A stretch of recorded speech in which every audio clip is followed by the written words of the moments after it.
AG ನ್ಯೂಸ್ಗೆ ಸ್ವಾಗತ. ರೈತರನ್ನ ಹತ್ತಿಕ್ಕುವ ಕೆಲಸ ರಾಜ್ಯದಲ್ಲಿ ನಡೀತಾ ಇದೆ. ಬರ ಪರಿಹಾರ ವಿಫಲಗೊಂಡಿದೆ ಎಂದು ಸವಿತಾ ನಾಗರೆಡ್ಡಿ ಆಗ್ರಹಿಸಿದ್ದಾರೆ. ಕೊಪ್ಪಳ ಸೇರಿ ರಾಜ್ಯದಾದ್ಯಂತ ರೈತರಿಗೆ ಬರ ಪರಿಹಾರ ಹಾಕುವಲ್ಲಿ ರಾಜ್ಯ ಸರ್ಕಾರ ವಿಫಲಗೊಂಡಿದೆ.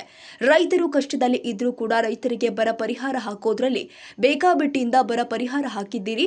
ಬರ ಪರಿಹಾರ ಕೆಲವು ರೈತರಿಗೆ ಬಂದ್ರೆ ಕೆಲವು ರೈತರಿಗೆ ಬಂದಿರುವುದಿಲ್ಲ. ಇದನ್ನ ಯಾರೂ ಕೇಳೋರಿಲ್ಲ, ಹೇಳೋರಿಲ್ಲ ಅನ್ನುವಂತಹ ಸ್ಥಿತಿ ನಿರ್ಮಾಣವಾಗಿದೆ. ಜೊತೆಯಲ್ಲಿ ರಾಜ್ಯ ಸರ್ಕಾರ ರೈತರಿಗೆ ಅನ್ನಭಾಗ್ಯ ಕೊಡದೆ ಇರೋದ್ರಿಂದ ಕೇಂದ್ರ ಸರ್ಕಾರದ 5 ಕೆಜಿ ಅನ್ನಭಾಗ್ಯ ಅಷ್ಟಕ್ಕೆ ಸೀಮಿತವಾಗಿದೆ. ರಾಜ್ಯ ಸರ್ಕಾರದಿಂದ 5 ಕೆಜಿ ಅನ್ನಭಾಗ್ಯದ ಹಣವನ್ನ ರೈತರಿಗೆ ಹಾಕ್ತೀವಿ ಅಂತ ರೈತರನ್ನ ರಾಜಕೀಯದಲ್ಲಿ ದುರ್ಬಳಕೆ ಮಾಡಿಕೊಂಡು ಗ್ಯಾರಂಟಿ ಯೋಜನೆ ಅಡಿಯಲ್ಲಿ ರೈತರನ್ನ ಕಂಗೊಳಿಸಿದ್ದೀರಿ. ಮಹಿಳೆಯರಿಗೆ ಬಸ್ ಉಚಿತ ಮಾಡಿದ ಮೇಲೆ ಶಾಲಾ ವಿದ್ಯಾರ್ಥಿಗಳಿಗೆ ಬಸ್ ಪ್ರಯಾಣದಲ್ಲಿ ಓಡಾಡೋದು ಆಗಿದೆ. ತುಂಬಾ ಕಷ್ಟವಾಗಿ ಉಚಿತ ಬಸ್ ಯೋಜನೆ ರದ್ದು ಮಾಡಿ ರೈತರು ಬೆಳೆದಂತಹ ಮಾಲಿಗೆ ಬೆಲೆ ಕೊಟ್ರೆ ರಾಜ್ಯದ ರೈತರಿಗೆ ಇನ್ನಷ್ಟು ಅನುಕೂಲವಾಗುತ್ತೆ ಎಂದರು. ರಾಜ್ಯದ ರೈತರಿಗೆ ಸಾಲ ಮನ್ನಾ ಮಾಡಿ ರಾಜ್ಯದ ರೈತರಿಗೆ ಅನುಕೂಲವಾಗುವಂತಹ ಯೋಜನೆಯನ್ನ ಜಾರಿ ಮಾಡಬೇಕು ಅಂತ ಕುಕನೂರು ತಾಲೂಕಿನ ಹಿರೇಹಂಚಿನಾಳೆ ಗ್ರಾಮದ ಕೃಷಿ ಪಂಡಿತ ರೈತ ಮಹಿಳೆಯರು ಆದ ಸವಿತಾ, ಗಂಡ ಉಮೇಶ್ ನಾಗರೆಡ್ಡಿ ಇವರು ಸರ್ಕಾರಕ್ಕೆ ಆಗ್ರಹಿಸಿದ್ದಾರೆ. ನಾ ಕರ್ನಾಟಕ ಸರ್ಕಾರ ಕೇಳಕ್ ಇಷ್ಟಪಡ್ತೀನಿ. ಈ ಎಲ್ಲಾ ನಮ್ಮ ಇಡೀ ಕರ್ನಾಟಕ ರೈತರ ಪರವಾಗಿ ನಾ ಕೇಳಕ್ ಇಷ್ಟಪಡ್ತೀನಿ. ನೀವು ಬರ ಪರಿಹಾರ ಕೊಡ್ತೀನಿ ಅಂತ ಹೇಳಿ ಕೇಂದ್ರ ಕಡೆ ಬಟ್ ಮಾಡಿ ತೋರಿಸಿ ಅವ್ರು ಕೊಟ್ಟಂತ ಒಂದು ಅಮೌಂಟ್ ಅಲ್ಲಿ 16 ಲಕ್ಷ ಜನರಿಗೆ ತಲಾ 3,000 ರೂಪಾಯಿ ಅಂತೆ ಜಮಾ ಮಾಡ್ತೀವಿ ಅಂತ ಹೇಳಿ ನೀವು ಹೇಳ್ತಾ ಇದ್ದೀರಿ. ಈ 3,000 ರೂಪಾಯಿ ಕೊಡೋಗೋಸ್ಕರನ ನೀವು ಇಷ್ಟು ಅಡ್ವರ್ಟೈಸ್ಮೆಂಟ್ ತಗೋಬೇಕಾಗಿತ್ತಾ ರಾಜಕೀಯಲ್ಲಿ? ಅದನ್ನ ಕೇಳಕ್ ಇಷ್ಟಪಡ್ತೀನಿ. ನಾವು ಬೆಳೆದಂತ ಬೆಳೆಗೆ ಬೆಲೆ ಕೊಡ್ರಿ ಸಾಕು, ನಾವೇ ನಿಮ್ಗೆ 6,000 ರೂಪಾಯಿ ಕೊಡ್ತೀವಿ. ಸರ್ಕಾರದಿಂದ ಜನರಿಂದ ನೀವು ಇವತ್ತು ನಾವು ರೈತರು ದೇಶಕ್ಕೆ 99% ಉದ್ಯೋಗಗಳನ್ನ ಕೊಟ್ಟಿವಿ.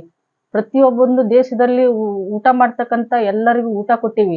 ನೀವು ಬರೀ 5 ಗ್ಯಾರಂಟಿಗಳನ್ನ ಇಟ್ಕೊಂಡು ಅಡ್ವರ್ಟೈಸ್ಮೆಂಟ್ ತಗೊಂಡು ಅದನ್ನೇ ಒಂದು ರಾಜಕೀಯವಾಗಿ ಬ್ಯಾಳಿ ಬೇಯಿಸ್ಕೊಂಡ್ರೆ ಅದು ಅಷ್ಟು ಸೂಕ್ತ ಅಲ್ಲ. ನಾನು ಹೇಳೋದು ಇಷ್ಟೇ, ಎಷ್ಟು ನಾವು ಇವತ್ತು ಮೈ ಮೇಲಾಗಿದೆ ಅಂದ್ರೆ ಮೆಣಸಿನ್ಕಾಯಿ ಬೆಳೆದಂತ ರೈತರು ಊರ್ಲ್ ಹಾಕೊಳ್ಳುವಂತ ಪರಿಸ್ಥಿತಿ ಬಂದಿದೆ.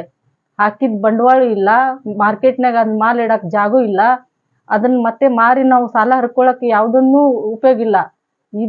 ಇದನ್ನ ರೈತರ ಕಡೆ ನೀವು ಲಕ್ಷ ಕೊಡೋದ್ ಬಿಟ್ಟು ಬರೇ ಗ್ಯಾರಂಟಿಗಳು ಮತ್ತೊಂದು ಮುಗ್ದೊಂದು ಅಂತೇಳಿ ಹೋದ್ರೆ ಮುಂದಿನ ದಿನಗಳಲ್ಲಿ ನೀವು ಅನ್ನ ಕೊಡಕ್ಕಾಗದೆ ರೊಕ್ಕ ಕೊಟ್ರಿ. ನೀವು ಎಲ್ಲೇ ಅಷ್ಟ್ರು ಅಕೌಂಟಿಗೆ ಅನ್ನಭಾಗ್ಯ ಯೋಜನೆಯಲ್ಲಿ ಅನ್ನ ಕೊಡಕ್ಕಾಗದಿನ ನೀವು ರೊಕ್ಕ ಕೊಟ್ರಿ.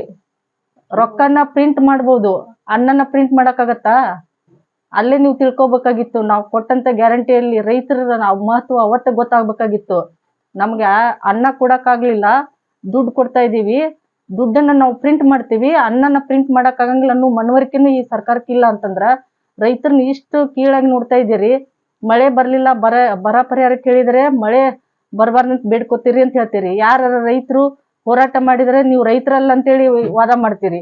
ಅಂದ್ರೆ ರೈತ ಸಂಘಟನೆಗಳನ್ನ ಹತ್ತಿಕ್ಕುವಂತ ಪ್ರಯತ್ನ ರಾಜಕೀಯ ಒಳಗೆ ಆಗ್ತಾ ಇದೆ. ರೈತರು ಯಾರು ಹೋರಾಟಕ್ಕೆ ಮುಂದ್ ಬರಲಂತ ಪರಿಸ್ಥಿತಿ ವಾತಾವರಣ ರಾಜಕೀಯದವ್ರು ಮಾಡಿದಿರಿ. ಆದ್ರೆ ನಾ ಕೇಳೋದು ಇಷ್ಟೇ, ನೀವು ಕೂಡ ನಾವು ಬೆಳೆದಂತ ಬೆಳೆಯನ್ನ ಊಟ ಮಾಡ್ತೀರಿ, ಅದನ್ನ ಮೊದಲು ಮನಸ್ಸಿನಾಗ ಇಟ್ಕೊಳ್ರಿ. ನೀವು ನೋಟ್ ಪ್ರಿಂಟ್ ಮಾಡಿ ಅಕೌಂಟಿಗೆ ಹಾಕೋದಲ್ಲ, ಪ್ರಿಂಟ್ ಮಾಡಿ ಅಕೌಂಟಿಗೆ ಯಾವ ಸರ್ಕಾರ ಆದ್ರೂ ಹಾಕುತ್ತ. ಅನ್ನನ ಬೆವರಿನ ಹನಿದಿಂದ ಅನ್ನ ಮಾತ್ರ ಬೆಳೆಯಕ್ ಸಾಧ್ಯತಿ. ಪ್ರಿಂಟ್ ತೆಗೆದು ಅಮೌಂಟ್ ಅಕೌಂಟಿಗೆ ಹಾಕಿದ್ರೆ ಅನ್ನ ಬರಲ್ಲ. ಆದ್ರೆ ಈ 5 ಗ್ಯಾರಂಟಿಗಳನ್ನ ಇಟ್ಕೊಂಡು ಅಡ್ವರ್ಟೈಸ್ಮೆಂಟ್ ತಗೊಂಡು ನಿಮ್ಮ ರಾಜಕೀಯ ದುರುದ್ದೇಶಕ್ಕಾಗಿ ಎಲ್ಲ ಸಮಾಜದಲ್ಲಿ ಸುವ್ಯವಸ್ಥೆನ ಹದಗೆಡಿಸಿ ಬಿಟ್ಟಿದ್ದೀರಿ. ಯಾಕಂತಂದ್ರೆ ಬಸ್ ಅಲ್ಲಿ ಎತ್ತಕ್ ಹೋದ್ರೆ ಬಸ್ಗಳು ಸರಿ ಇಲ್ಲ, ಅಷ್ಟು ಗಲಾಟೆ, ಸ್ಕೂಲ್ಗಳು ಹೋಗೋ ಮಕ್ಕಳಿಗೆ ಫುಲ್ ತೊಂದ್ರೆ. ಈ 2,000 ರೂಪಾಯಿ ಹಾಕಿದಿರಲ್ಲ, ಅದರಿಂದ ಗಂಡ ಹೆಂಡ್ರಿಗೆ ಜಗಳ. ಆಮೇಲೆ ಮತ್ತೆ ಏನು ಇವು ಅನ್ನ ಭಾಗ್ಯದಲ್ಲಿ 340 ರೂಪಾಯಿ ಏನ್ ಹಾಕ್ತಾ ಇದ್ದೀರಿ ಕುಟುಂಬಕ್ಕೆ, ಅದರಿಂದ 5 ಅಲ್ಲ 10 ಕೆಜಿ ಅಕ್ಕಿ ತಗೊಳಕ್ಕಾಗಲ್ಲ. ಎಲ್ಲಾ ತರ ಈ ಸ್ಕೀಮ್ಗಳು ನೋಡಿದ್ರೆ ಇವು ಉಪಯೋಗ ಇಲ್ಲದ್ದು. ಒಂದ್ ಹಳ್ಳಿಯಲ್ಲಿ ಒಂದ್ ರಸ್ತೆಗೆ ಗುಂಡಿಗೆ ಡಾಂಬರ್ ಹಾಕುವಂತ ಒಂದು ಅಭಿವೃದ್ಧಿ ಇಲ್ಲ ಇವತ್ತಿನ ದಿವಸದಲ್ಲಿ. ಆ 5 ಗ್ಯಾರಂಟಿಗಳಿಂದ ಇದಕ್ಕೂ ಉಪಯೋಗ ಆಗಿಲ್ಲ. ನಾನ್ ಹೇಳುದು ಇಷ್ಟೇ, ಪ್ರತಿಯೊಂದು ಹಳ್ಳಿಗಳು ಹಿಡ್ಕೊಂಡು ಗ್ರಾಮ ಮಟ್ಟದಿಂದ ಹಿಡ್ಕೊಂಡು ತಾಲೂಕಾ, ಜಿಲ್ಲಾ, ರಾಜ್ಯ ಮಟ್ಟಕ್ಕೆ ಅಭಿವೃದ್ಧಿಗಳು ಮೇನು.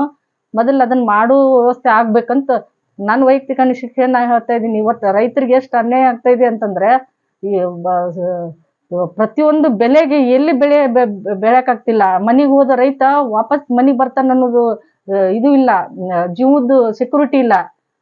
ಈ ಕೂಲಿಯ ಕಾರ್ಮಿಕರು ಬಂದು ಹೊಲ್ದಾಗ ದುಡಿತಾರ ಅನ್ನೋಕ ಗ್ಯಾರಂಟಿ ಇಲ್ಲ. ಯಾಕಂತಂದ್ರೆ ಈ ಹಾಕಿದ ಬೀಜ ಗೊಬ್ಬರ ಹೊಳತ್ ಅನ್ನೋದು ಭರವಸೆ ಇಲ್ಲ ರೈತನಿಗೆ. ಮಳೆ ಬರಲ್ಲ, ಮಳೆ ಬಂದದ್ ಬೆಳೆ ಬಂತಂತಂದ್ರೆ ಅದಕ್ಕೆ ಬೆಲೆ ಇಲ್ಲ.